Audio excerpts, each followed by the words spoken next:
You are listening to the Archives of Darkness, where the shadows of history whisper their secrets. Content warning. This episode contains discussion of murder and human remains, described in factual historical terms.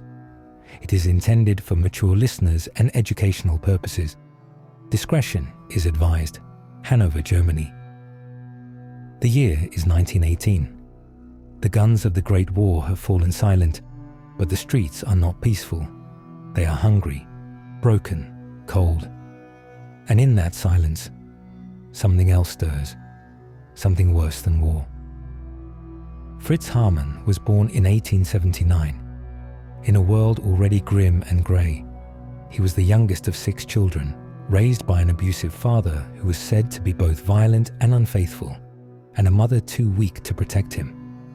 From an early age, Haarmann was different, solitary, secretive, and prone to sudden fits of rage.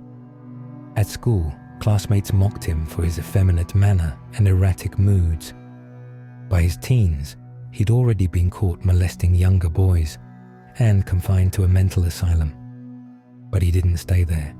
He escaped, and when he returned to Hanover, the city was starving, just as he was. In the desperate post-war years, Germany's economy collapsed. Thousands of men drifted through the railway stations, homeless veterans, lost youths, and runaways. Haarmann found them easy prey. He offered food, shelter, perhaps a bed for the night. Many accepted. Few were seen again. He worked as an informant for the police, even patrolling the train station with official permission. They called him Detective Haarmann. They trusted him. They had no idea that the real monster was one of them. The pattern of disappearances began around 1918 and stretched to 1924. Boys and young men, aged between 10 and 22, vanished near the Hanover railway yards. Rumors spread of human bones turning up in the River Lena. Neighbors complained of foul smells, of strange parcels thrown from Haarmann's window into the water below. Still, the police hesitated. He was one of their own, a man who helped catch thieves and vagrants. When they finally searched his rooms, they found horror.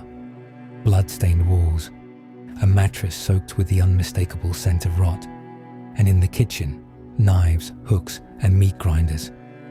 He confessed almost casually to killing his victims during fits of passion, biting through their throats as he strangled them. Hence, the name, the Vampire of Hanover. He claimed he couldn't help it, that the act thrilled him. He also hinted that some of the flesh was sold on the black market, disguised as pork or horse meat. The people of Hanover whispered, "Did we eat them?" At his trial in 1924, Haarmann was charged with 27 murders, but investigators believed the number could have been much higher. Witnesses described him smiling in court, puffing on cigarettes, offering grisly jokes to reporters. When asked why he killed, he simply said, "I had no control over myself. It was as if something inside took hold of me." The courtroom gasped. He was sentenced to death by beheading, a sentence he welcomed. He asked for a fine cigar before his execution and was said to have muttered, "I am happy to die now." Maybe the voices will stop after his death. His head was preserved in formaldehyde for medical study, an attempt to understand the anatomy of evil. It remained on display for decades before finally being buried. Fritz Haarmann was a product of his time, a city in ruin, a man without empathy, a monster who wore a police badge. He turned hunger into horror, and his neighbors' trust into terror. Thank you for listening to The Archives of Darkness. If this story gripped you, please take a moment to subscribe so you won't miss what comes next. Next time, we travel across the Atlantic to the darkened streets of early 20th century New York, where a quiet old man became one of America's most terrifying killers. Albert Fish, the Brooklyn Vampire.